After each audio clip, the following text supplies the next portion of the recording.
ಓಂ ನಮಃ ಶಿವಾಯ. ಹರ ಹರ್ ಮಹಾದೇವ್. ತಮಿಳುನಾಡು ವೆಲ್ಲಯ್ಯಂಗಿರಿ, ದಕ್ಷಿಣ ಕಾಶಿ, ಕೈಲಾಸ ಪರ್ವತ ಎಂದೇ ಕರೆಯುತ್ತಾರೆ. ಈ ಪುಣ್ಯಕ್ಷೇತ್ರಕ್ಕೆ ನನ್ನ ಒಲವಿನ ಪಯಣ ಶುರುವಾಯಿತು. ಎಂಥ ಅದ್ಭುತವಾದ ಪ್ರಕೃತಿಯ ಮಡಿಲಲ್ಲಿ ಶಿವನು ಇರೋ ಜಾಗ. 7 ಬೆಟ್ಟಗಳ ಒಡೆಯ.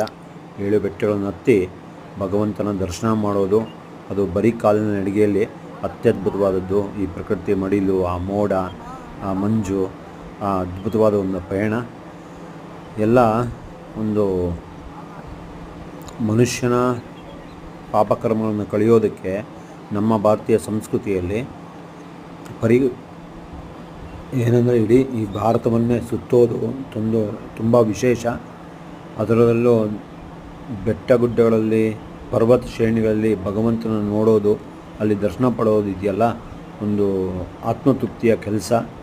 ಹಾಗೆ ಈ ಪ್ರಕೃತಿ ಮಡಿಲಲ್ಲಿ ಭಗವಂತನ ಅಂದರೆ ನದಿ, ಕಾಡು, ಬೆಟ್ಟ ಗುಡ್ಡಗಳಲ್ಲಿ, ಪರ್ವತ ಶ್ರೇಣಿಗಳಲ್ಲಿ ಭಗವಂತ ಏಕೆ ನೆಲೆಸಿದ್ದಾನೆ ಅಂದರೆ ಮನುಷ್ಯನ ಪಾಪವನ್ನು ಕಳೆಯೋದಕ್ಕೆ, ನಾನೇನು ಹುಟ್ಟಿದ್ದೀನಿ ಅಂತ ಅರ್ಥ ಮಾಡೋದಕ್ಕೋಸ್ಕರ ಭಗವಂತ ಈ ಬೆಟ್ಟ ಗುಡ್ಡ ಕಾಡುಗಳಲ್ಲೆಲ್ಲ ಇದ್ದಾನೆ. ದಯವಿಟ್ಟು ಅದರ ಜೊತೆ ಬದುಕಿ, ಅದೇ ಭಗವಂತನ ಪ್ರೀತಿ.